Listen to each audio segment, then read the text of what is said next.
He's arguably America's conservative voice, and he has strong opinions about the country's future.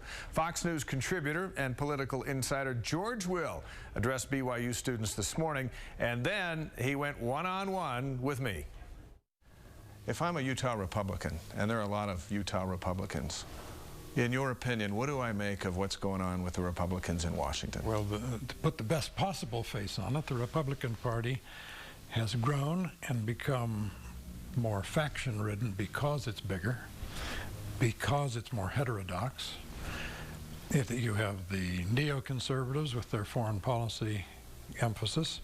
You have the fiscal conservatives. You have the social issue conservatives.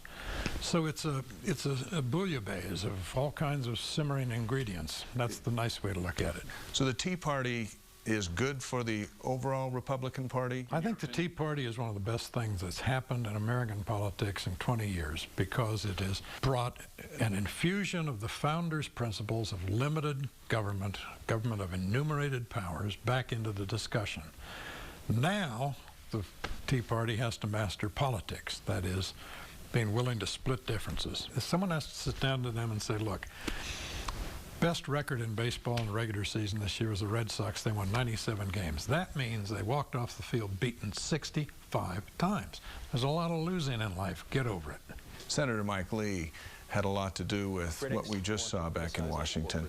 He comes home and interviewed with us, very confident about what they did. Is he in a stronger position or a weaker position based on how it all turned out?